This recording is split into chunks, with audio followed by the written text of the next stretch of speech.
chaîne préférée, 1J4 Cadence, infopromo.com.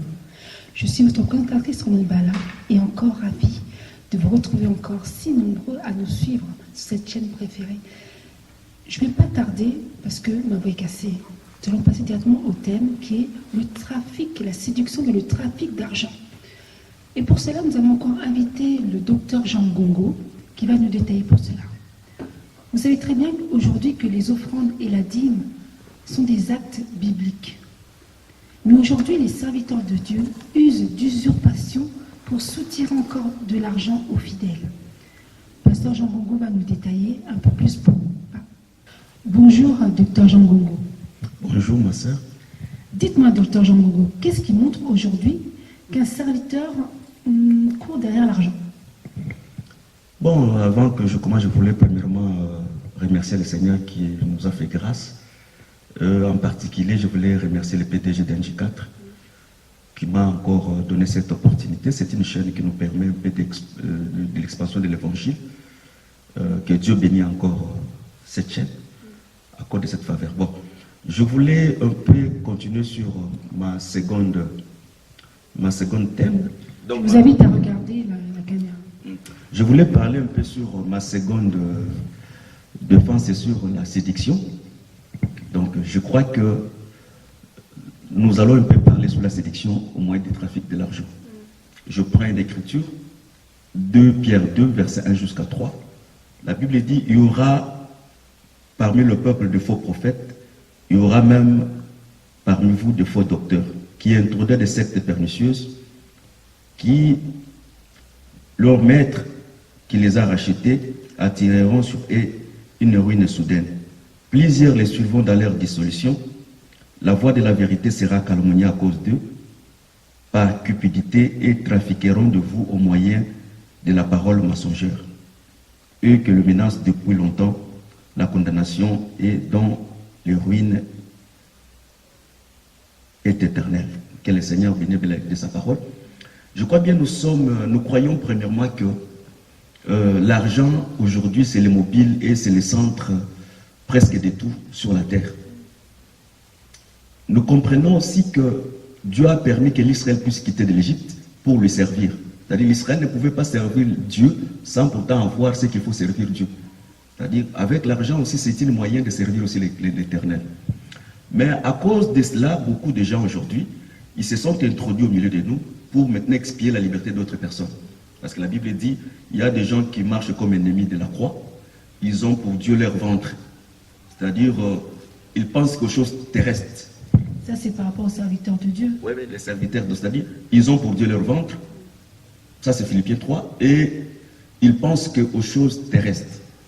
Nous croyons que les dîmes, les offrandes, les collectes, qui sont bibliques, qui est aussi nécessaire pour l'épanouissement de l'évangile, parce que dans l'évangile, on n'a pas seulement le pasteur, on a plusieurs catégories de gens. Nous avons des veuves, nous avons des pauvres. Nous avons aussi des orphelins, parce que Dieu est le mari des veuves, il est le père des orphelins.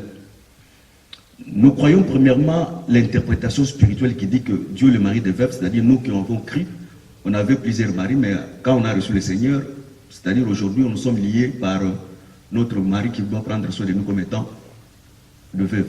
Nous avons aussi les orphelins, ça on comprend. Mais il y a aussi ce que Paul dit, c'est les devoirs de veuve. Et de soutenir aussi les orphelins. Mais cela, c'est le contraire aujourd'hui dans nos églises. Pasteur Jean Ngongo, dans nos églises, il n'y a pas beaucoup de veuves, il n'y a pas beaucoup d'orphelins. C'est pour cela qu'ils utilisent d'autres ruses pour avoir de l'argent, non? Non, mais il y a de veuves, mais il y a un problème. Pour enrôler quelqu'un en qualité de veuve, il doit réunir certains critères. Des fois, d'autres veuves ne réunissent pas ces critères. Mais il y a des veuves aussi qui réunissent des critères que l'Église peut le prendre comme veuve. Mais maintenant, il y a un problème. Il y a ce que nous appelons le trafic d'argent. Le trafic d'argent, la Bible dit l'argent, c'est les racines de tous les maux. C'est-à-dire le trafic d'argent que le bien-aimé Pierre vient de nous dire dans la Bible, que les gens trafiqueront la parole de Dieu d'une manière mensongère. Le prophète Amos dit, Amos 8, je crois, verset 4 à 5, 6, il dit, nous attendons que les sabbats puissent passer, en fait que nous puissions diminuer les fa et nous trafiquerons. Donc nous diminuerons le fa. Le premier signe pour voir que dans l'église on trafique de l'argent, c'est là où il y a les diminutions de l'EFA. C'est-à-dire on n'a pas le juste mesure de la parole ne plus pécher dans sa totalité. C'est-à-dire, quand la parole ne plus prêcher dans sa totalité. Il y a maintenant un motif qui est lié derrière la parole. Parce que la Bible dit... Ça veut dire, pasteur Jean-Louis, excusez-moi de vous couper, ça veut dire que les serviteurs de Dieu prêchent plus sur la prospérité et pas sur peut-être la sanctification.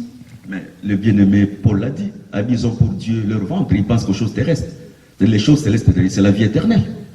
La vie éternelle. On ne parle pas de la vie éternelle, mais on parle plus sur la prospérité charnelle. Et dans cette prospérité charnelle, ils ne prennent pas l'écriture qui dit que si tu obéis à ma loi, je te bénirai.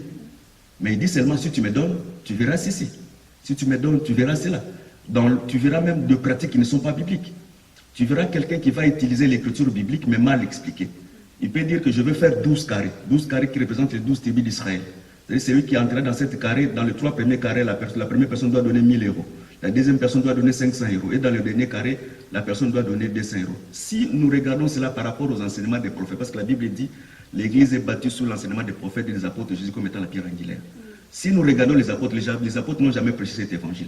C'est-à-dire les mobiles de ces 12 carrés, bien que les 12 qui est un chiffre biblique, mais derrière là, les mobiles, c'est faire soutirer les gens de l'argent. C'est-à-dire dans les carrés, il y a chaque carré contient un prix à payer. Mais dans les fondements des apôtres, ça n'existe pas. C'est-à-dire nous comprenons facilement que c'est le trafic d'argent. Quand nous parlons sur le trafic d'argent, nous savons qu'actuellement, tout le monde court derrière l'argent, même les hommes de Dieu. Donc aujourd'hui, nous trouvons le monde dans l'Église. Parce que c'est le monde qui court derrière l'argent.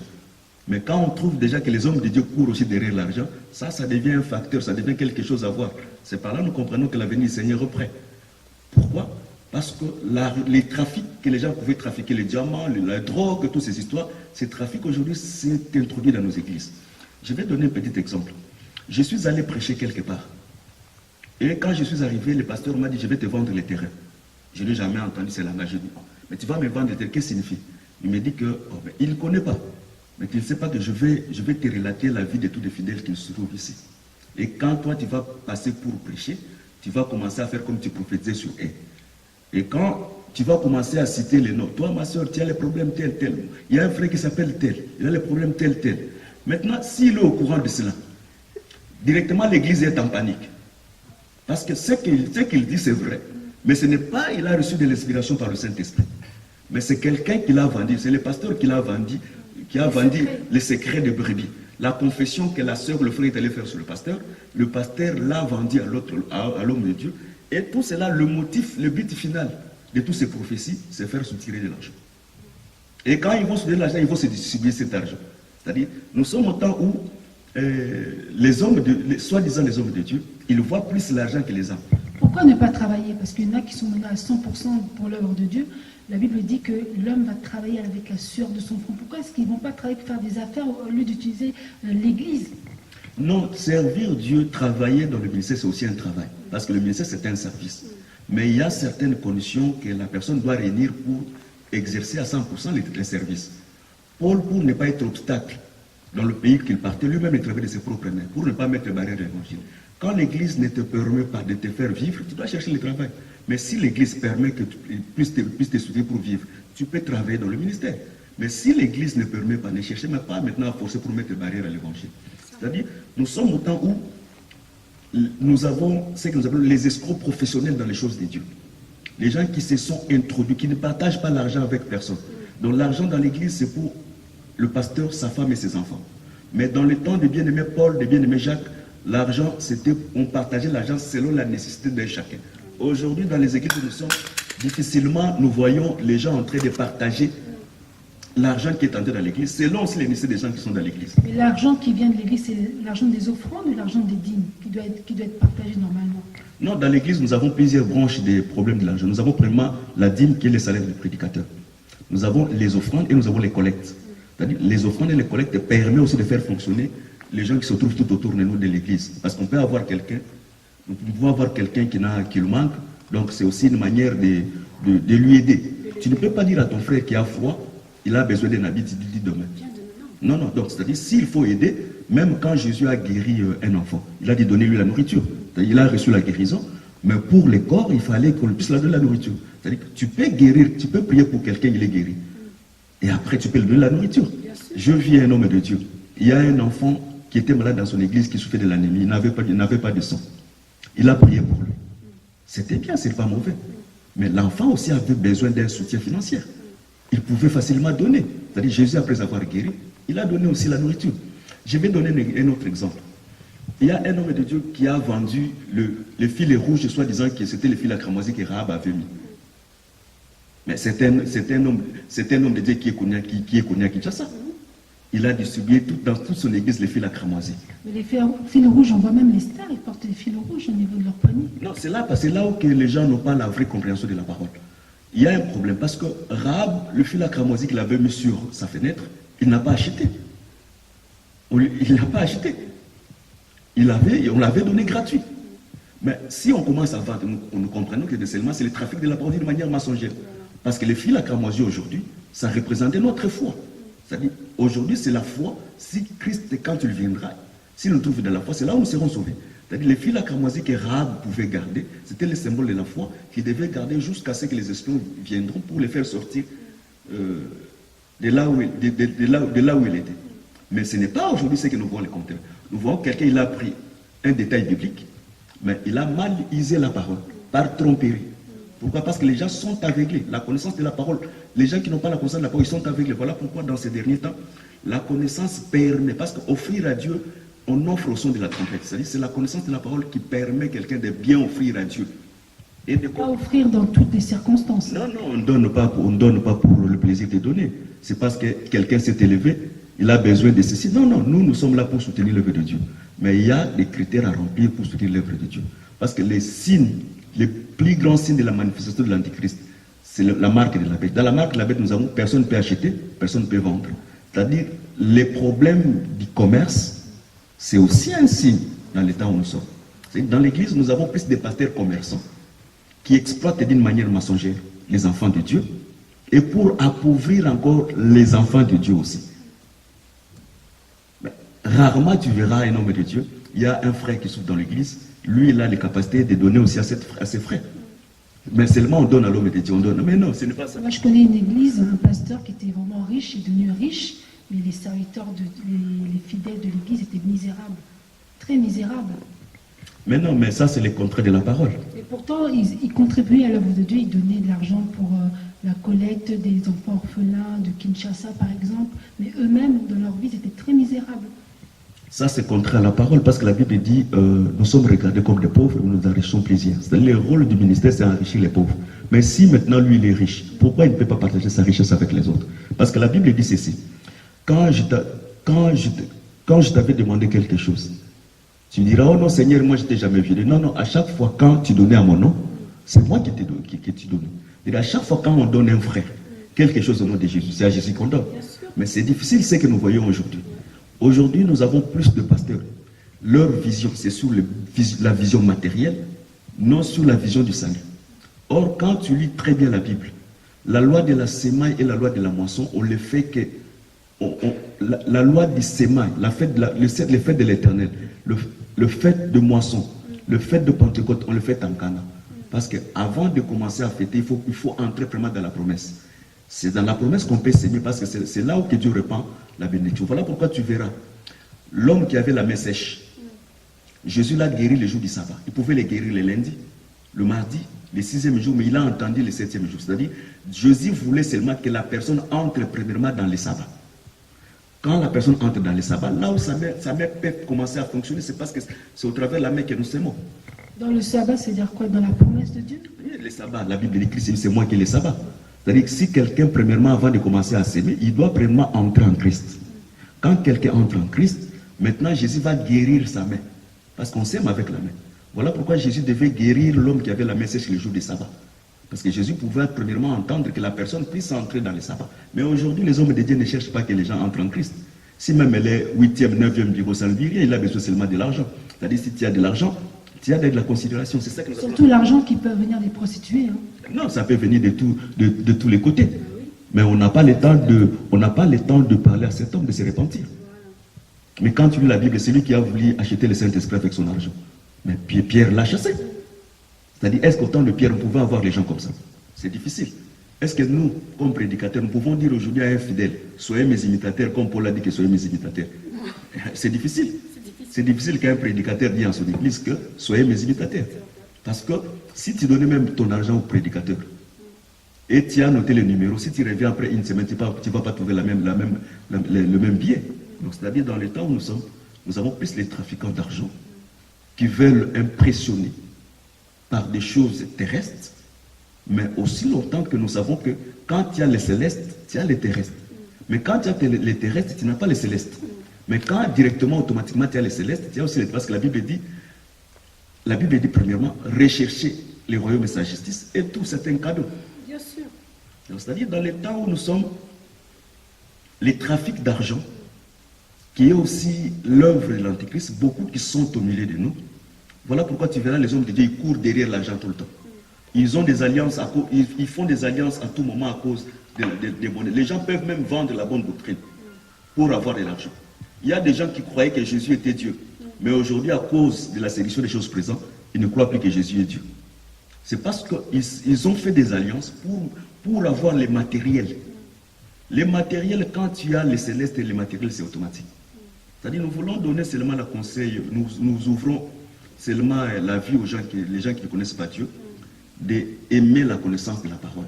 La connaissance est pire, la connaissance blanchie. La connaissance permet que l'homme puisse offrir selon les modèles de Dieu. Pasteur Jean Beaumont, aujourd'hui dans les églises, on parle souvent des enveloppes. Après une guérison, donne une enveloppe. Pour un anniversaire, donne une enveloppe. Pour la fin de l'année, l'offrande d'action de grâce. Ça, c'est perpétuel, c'est tout le temps dans les églises. Là, on ne comprend plus. Et même des fois, on a peur d'aller à l'église parce qu'on va demander encore une enveloppe. Tout le temps, enveloppe, enveloppe, enveloppe. C'est quoi ça, pasteur? Non, les actions de grâce, premièrement, c'est biblique. Mais il y a ce que nous appelons la mauvaise manière d'utiliser la parole, c'est que nous appelons le trafic de la parole.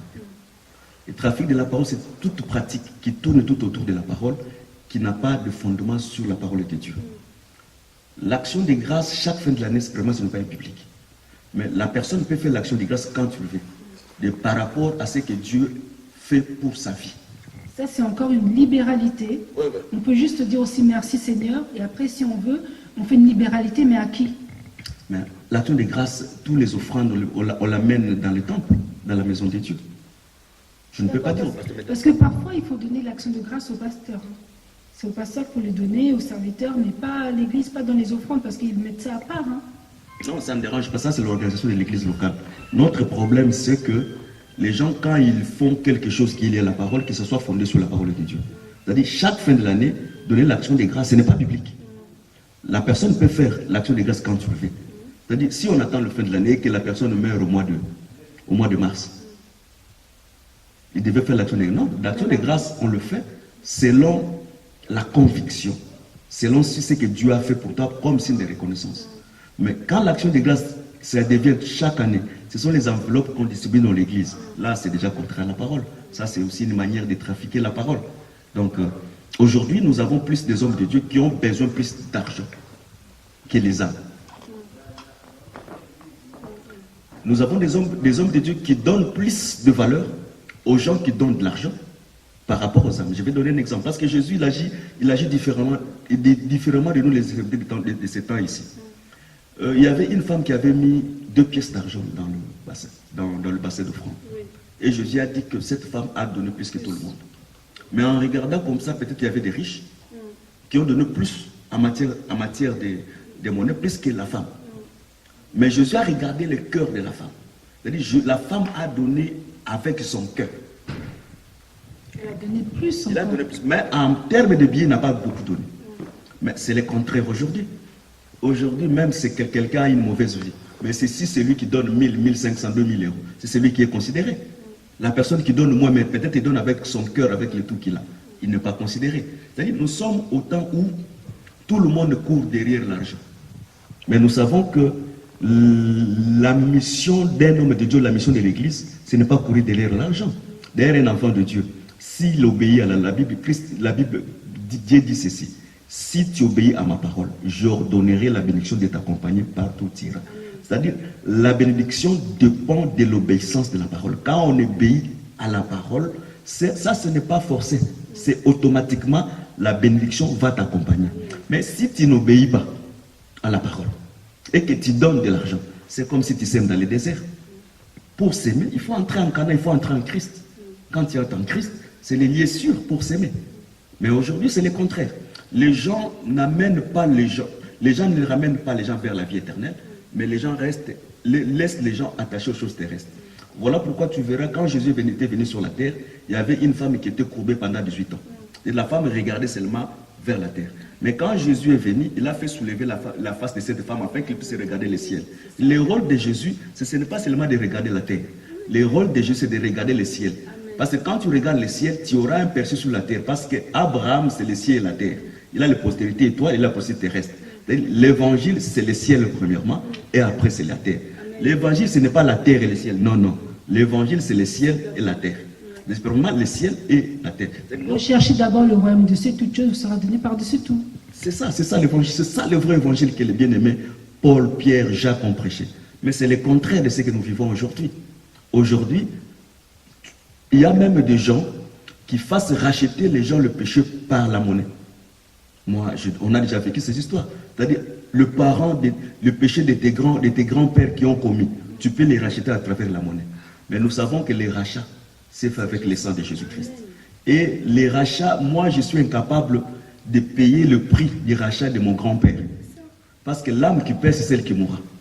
Mais dans la fausse doctrine, facilement, les gens peuvent acheter le péché commis par les grands frères, par ses grands-pères qui a une influence sur lui. Pasteur Jean Ngongo, maintenant, comment les fidèles peuvent reconnaître que tel est un faux serviteur, à part ça? Parce que là, on a détaillé à peu près les magouilles de tous les faux pasteurs. Maintenant, comment est-ce que les fidèles peuvent être prudents? Non, le fidèle doit être premièrement dans l'église où on ne parle que de la terre. La première prudence, quand tu vois dans ton église où là tu pries, on ne parle pas du ciel, on parle que de la terre. Sois prudent, sache-le que tu es déjà dans une fausse église. Quand vous dites terre, c'est plus les besoins matériels, les besoins de son propre corps. Donc l'évangile qui est lié à bien s'habiller, à bien manger, à aider de voitures, de belles femmes, donc tout ce qui est lié à la prospérité terrestre. Sache-le que tu es dans le faux. Le vrai évangile, premièrement, c'est le ciel, et secondement, c'est la terre.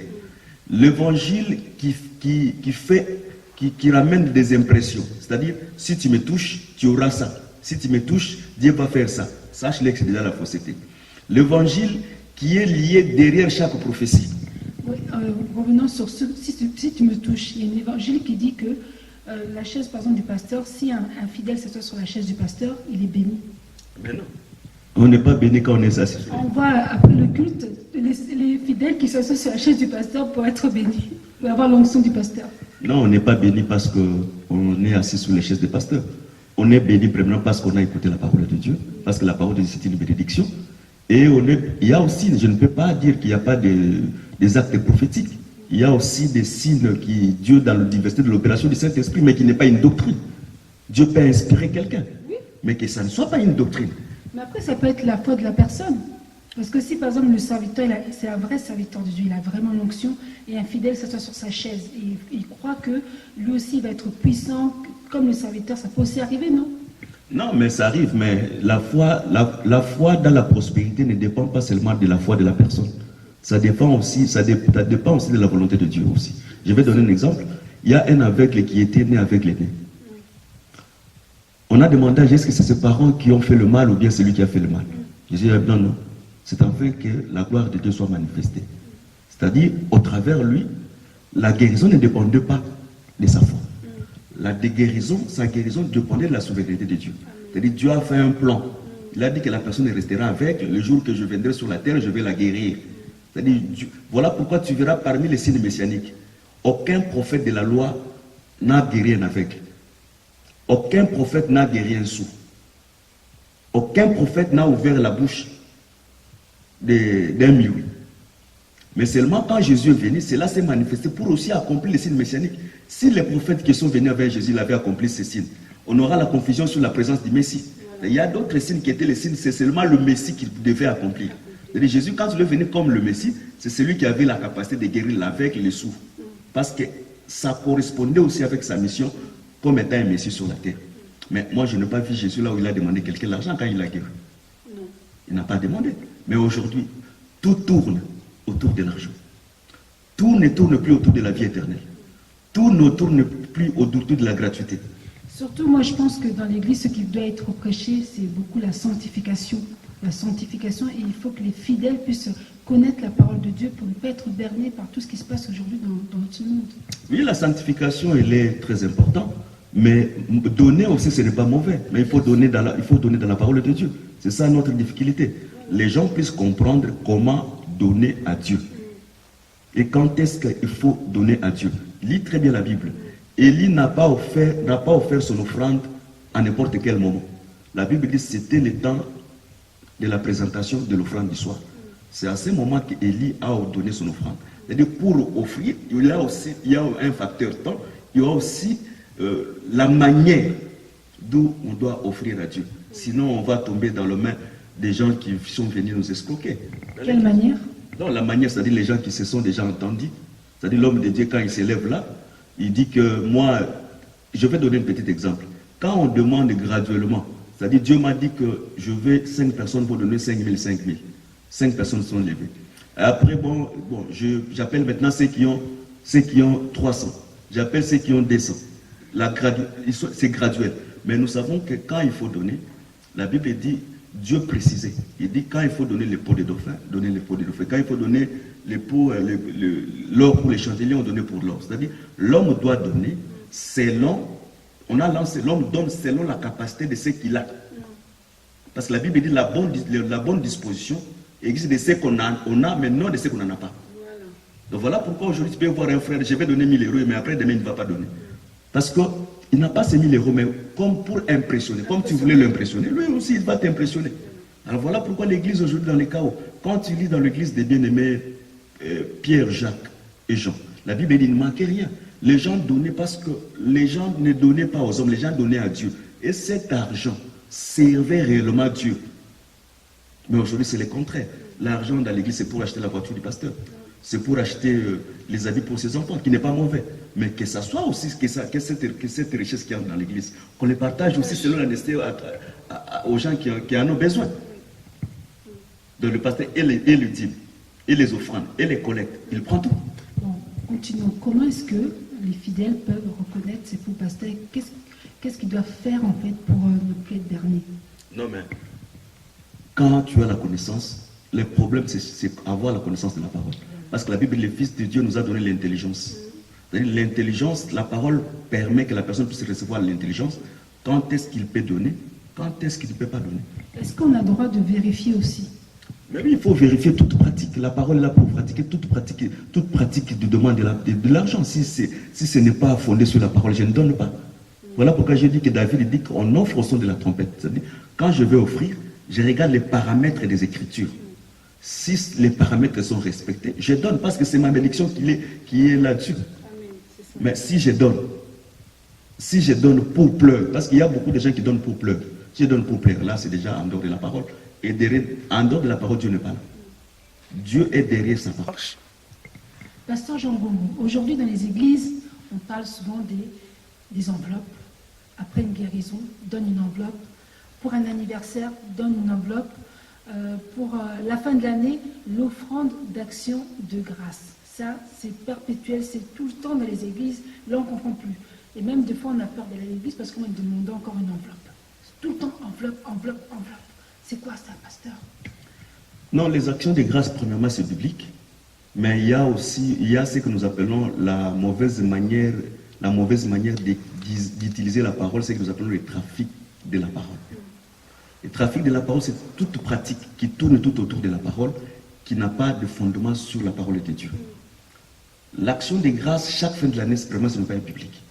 Mais la personne peut faire l'action de grâce quand tu le veux, par rapport à ce que Dieu fait pour sa vie. Ça, c'est encore une libéralité. Ouais. On peut juste dire aussi merci Seigneur, et après, si on veut, on fait une libéralité, mais à qui? Mais l'action de grâce, tous les offrandes, on l'amène dans le temple, dans la maison de Dieu. Je ne peux pas dire au pasteur. Parce que parfois, il faut donner l'action de grâce au pasteur. C'est au pasteur qu'il faut le donner, au serviteur, mais pas à l'église, pas dans les offrandes, parce qu'ils mettent ça à part. Hein. Non, ça ne me dérange pas. Ça, c'est l'organisation de l'église locale. Notre problème, c'est que les gens, quand ils font quelque chose qui est lié à la parole, que ce soit fondé sur la parole de Dieu. C'est-à-dire, chaque fin de l'année, donner l'action des grâces, ce n'est pas biblique. La personne peut faire l'action des grâces quand tu le fais. C'est-à-dire, si on attend le fin de l'année et que la personne meurt au mois de mars, il devait faire l'action des grâces. Non, l'action des grâces, on le fait selon la conviction, selon ce que Dieu a fait pour toi comme signe de reconnaissance. Mais quand l'action des grâces, ça devient chaque année, ce sont les enveloppes qu'on distribue dans l'église. Là, c'est déjà contraire à la parole. Ça, c'est aussi une manière de trafiquer la parole. Donc, aujourd'hui, nous avons plus des hommes de Dieu qui ont besoin plus d'argent que les âmes. Nous avons des hommes de Dieu qui donnent plus de valeur aux gens qui donnent de l'argent par rapport aux âmes. Je vais donner un exemple. Parce que Jésus, il agit différemment de nous, les serviteurs de ces temps ici. Il y avait une femme qui avait mis 2 pièces d'argent dans le bassin d'offrande. Oui. Et Jésus a dit que cette femme a donné plus que tout le monde. Mais en regardant comme ça, peut-être qu'il y avait des riches qui ont donné plus en matière de monnaie, plus que la femme.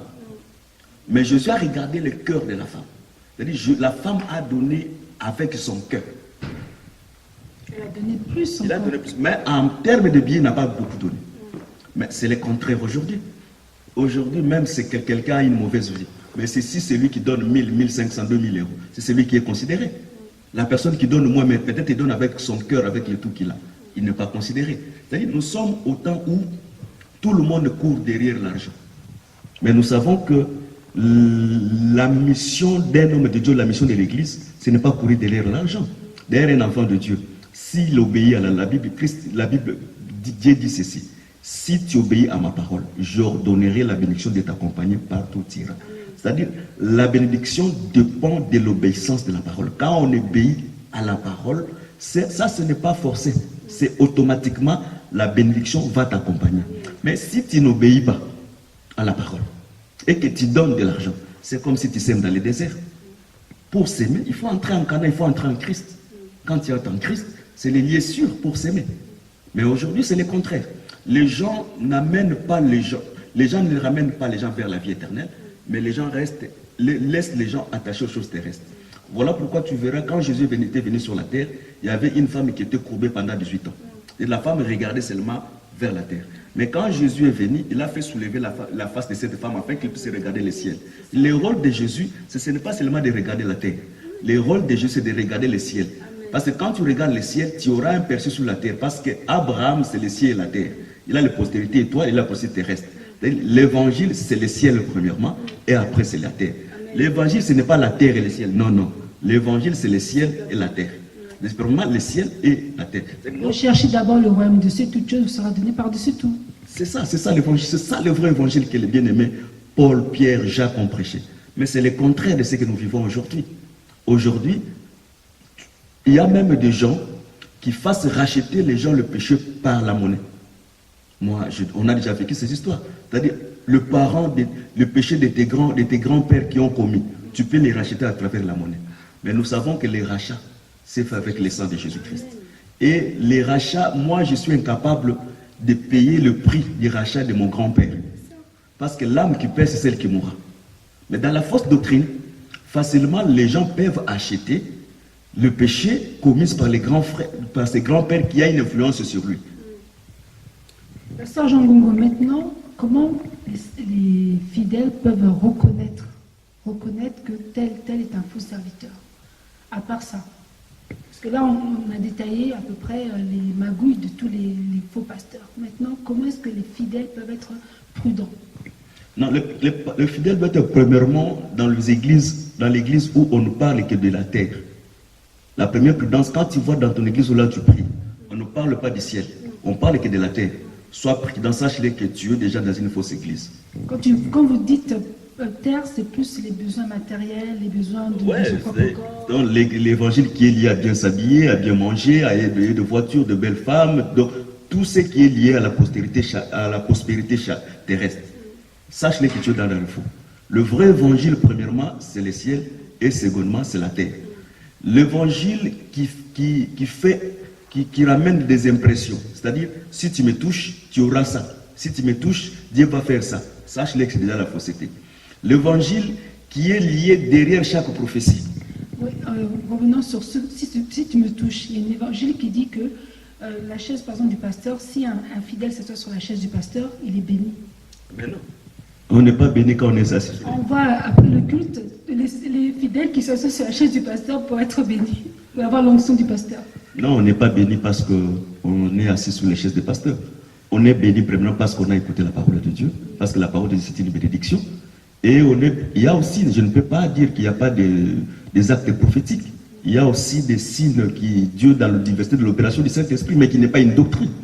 Dieu peut inspirer quelqu'un, mais que ça ne soit pas une doctrine. Mais après, ça peut être la foi de la personne. Parce que si, par exemple, le serviteur, c'est un vrai serviteur de Dieu, il a vraiment l'onction, et un fidèle s'assoit sur sa chaise, et il croit que lui aussi va être puissant, comme le serviteur, ça peut aussi arriver, non?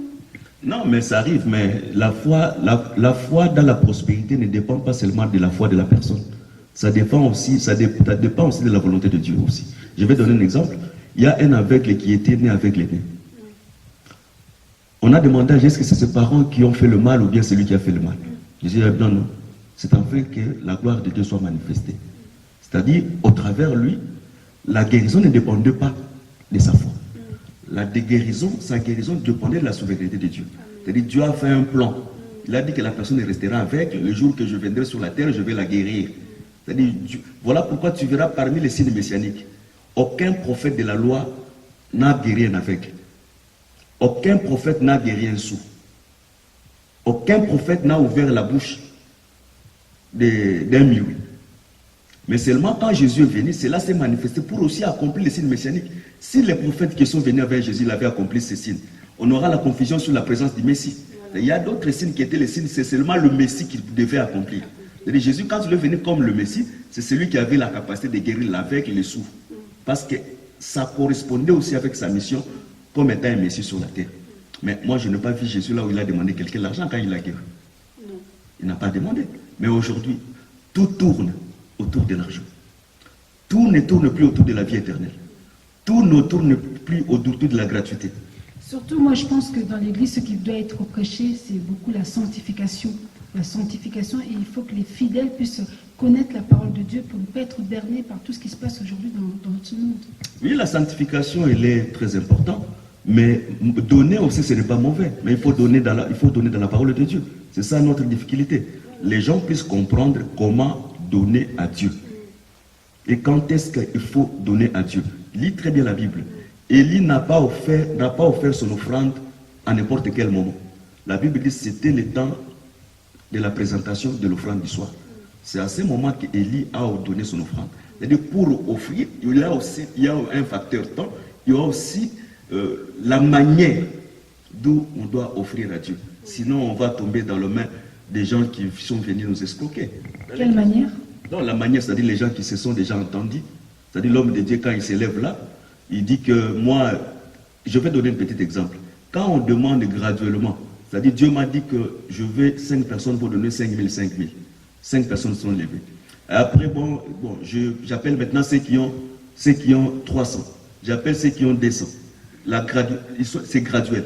Mais nous savons que quand il faut donner, la Bible dit, Dieu précisait. Il dit quand il faut donner les pots de dauphin, donner les pots de dauphin. Quand il faut donner les pots, l'or pour les chandeliers, on donne pour l'or. C'est-à-dire, l'homme doit donner selon, l'homme donne selon la capacité de ce qu'il a. Parce que la Bible dit la bonne disposition existe de ce qu'on a, mais non de ce qu'on n'en a pas. Donc voilà pourquoi aujourd'hui tu peux voir un frère, je vais donner 1000 euros, mais après demain il ne va pas donner. Parce qu'il n'a pas ces 1000 euros, mais comme pour impressionner, comme tu voulais l'impressionner, lui aussi il va t'impressionner. Alors voilà pourquoi l'église aujourd'hui dans les chaos. Quand tu lis dans l'église des bien-aimés Pierre, Jacques et Jean, la Bible dit il ne manquait rien. Les gens donnaient parce que les gens ne donnaient pas aux hommes, les gens donnaient à Dieu. Et cet argent servait réellement Dieu. Mais aujourd'hui c'est le contraire. L'argent dans l'église c'est pour acheter la voiture du pasteur. C'est pour acheter les habits pour ses enfants, qui n'est pas mauvais. Mais que ça soit aussi, que cette richesse qui entre dans l'église, qu'on les partage aussi selon la nécessité aux gens qui en ont besoin. Donc le pasteur et le dîme, et les offrandes, et les collectes, il prend tout. Bon, continuons. Comment est-ce que les fidèles peuvent reconnaître ces faux pasteurs? Qu'est-ce qu'ils doivent faire en fait pour ne plus être bernés? Non, mais quand tu as la connaissance, le problème c'est avoir la connaissance de la parole. Parce que la Bible, le Fils de Dieu nous a donné l'intelligence. C'est-à-dire l'intelligence, la parole permet que la personne puisse recevoir l'intelligence. Quand est-ce qu'il peut donner? Quand est-ce qu'il ne peut pas donner? Est-ce qu'on a le droit de vérifier aussi? Mais oui, il faut vérifier toute pratique. La parole est là pour pratiquer toute pratique de demande de l'argent. Si ce n'est pas fondé sur la parole, je ne donne pas. Voilà pourquoi je dis que David dit qu'on offre au son de la trompette. C'est-à-dire, quand je vais offrir, je regarde les paramètres des Écritures. Si les paramètres sont respectés, je donne parce que c'est ma bénédiction qui est là-dessus. Mais si je donne pour pleurer, parce qu'il y a beaucoup de gens qui donnent pour pleurer. Si je donne pour pleurer, là c'est déjà en dehors de la parole. Et derrière, en dehors de la parole, Dieu n'est pas là. Dieu est derrière sa parole. Dieu n'a jamais été derrière. Donner pour impressionner, pour montrer que nous aussi on a de l'argent, faire des promesses qui ne sont pas tenues. Ah oui. Moi je n'ai jamais vu, c'est comme dans les temps actuels. Il y a des hommes de Dieu, je suivis quelque part. Il dit, bon, moi, je suis venu avec mon jet et je vais retourner avec mon jet. Qui peut m'acheter les carburants de jet? Les kérosène, mais imaginons. Mais dans la réalité, cet homme de Dieu, moi, je le connais, il n'a pas les jets. Les jets, pour en avoir, premièrement, il faut avoir les lieux où ça stationne pour payer les stationnements de jets. Il faut acheter les kérosène, il faut engager un pilote. Qui est ces hommes de Dieu au milieu de nous qui a un jet? Je sais qu'il y a des hommes de Dieu, peut-être américains, ils ont des anneaux, mais nous, là-bas au Congo, qui a un jet. Mais il y a des audacieux hommes de Dieu congolais qui disent qu'ils ont des jets. Mais où est-ce que ces jets sont stationnés? Quel est le pilote qui paye cette pilote chaque? Parce que les tarmacs, tu dois payer l'air vert. Ce sont des mensonges. Bon, quand tu auras la connaissance qu'il a les jets, c'est-à-dire les carburants du jet, tu vas imaginer, ah donc là, je vais donner 500, 400 pour un peu. Donc si je donne 20 euros, ça ne suffira pour ne pas acheter. Mais ce n'est pas comme ça que les pierres fonctionnent. La personne, les gens doivent donner librement. Selon qu'ils ont écouté la parole, en sachant aussi que la nécessité que cet argent va opérer. Aujourd'hui, qui sait comment l'administration de l'Église fonctionne? Si on a établi des diacres, parce que ces gens réclamaient. Quand ils ont commencé à réclamer, ils ont établi les diacres en fait qu'il n'y ait plus de murmures. Que ces richesses soient partagées aussi selon les nécessités d'un chacun. Je ne dis pas que les gens n'amènent plus l'argent dans l'Église. Non, mais je veux que les gens ramènent de l'argent, mais en sachant comment donner à Dieu, afin que ça ne soit pas un obstacle dans ta marche de la vie chrétienne. Beaucoup de gens aujourd'hui sont déçus de donner. Parce que le même argent qu'ils ont donné aux hommes de Dieu, l'usage de cet argent. Je vais passer parce que des fois, c'est la honte de la manière que les gens usent cet argent. Même quand on vérifie, ils ont toujours un moyen de pouvoir détourner la vérité. Non, mais c'est ça. Donc, c'est-à-dire trafiquer la parole d'une manière mensongère.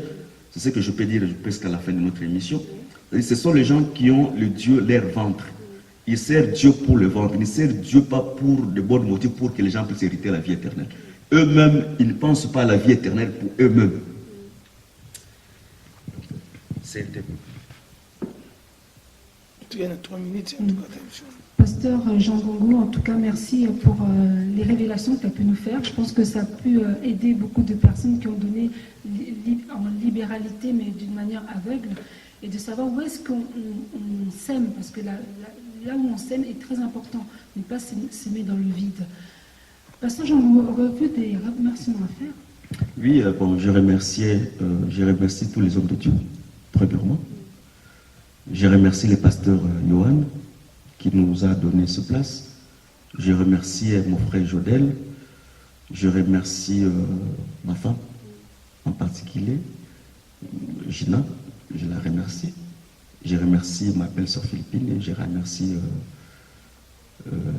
tous nos bien-aimés qui vont suivre cette cassette. Que le Seigneur leur soit favorable. Que Dieu bénisse aussi le PDG de NJ4 qui nous donne chaque fois l'opportunité de parler de la part de Dieu. Et qui te bénit aussi, ma soeur, parce que c'est la seconde fois que nous sommes vus, qui bénit aussi Alain Biaï, Pasteur Philippe, Pasteur Armand, que Dieu le bénisse. Amen. Béni soit le Seigneur pour ce message. Ce que j'aimerais ajouter, mes bien-aimés qui nous suivez là actuellement, c'est de connaître la parole de Dieu. Il est important de lire sa Bible, de connaître la parole de Dieu. J'ai un thème que je fais dernièrement, c'est de lire la Bible des passages de la Bible. Si vous n'avez pas de Bible, si vous n'avez pas les moyens d'en trouver, prenez ce YouTube, la Bible audio que je suis en train de lire pour pouvoir connaître la parole. C'est à travers la parole que nous pourrons reconnaître ces faux serviteurs. C'est à travers la parole que nous connaîtrons la vérité. Et demandez aussi au Saint-Esprit de nous révéler les choses cachées, de nous révéler qui est qui. Parce que de nous-mêmes, on ne peut pas reconnaître ces faux serviteurs visiblement parfois. Mais par le Saint-Esprit, nous pouvons les reconnaître. Vraiment, nous sommes arrivés à la fin de notre émission et je veux remercier Freddy Dividi Mutondo, notre directeur à Kinshasa, avec Tison Benz et notre chef, mon mari, Patti Grandas, HMOPP, Patti Abondance, bien sûr. Et je vous invite encore à vous abonner davantage et à nous suivre et à partager nos émissions afin que beaucoup soient édifiés. Donc que le Seigneur soit béni et je vous remercie encore pour ce temps que nous avez accordé et à très bientôt sur votre chaîne préférée, 1J4 Cadence, infopromo.com.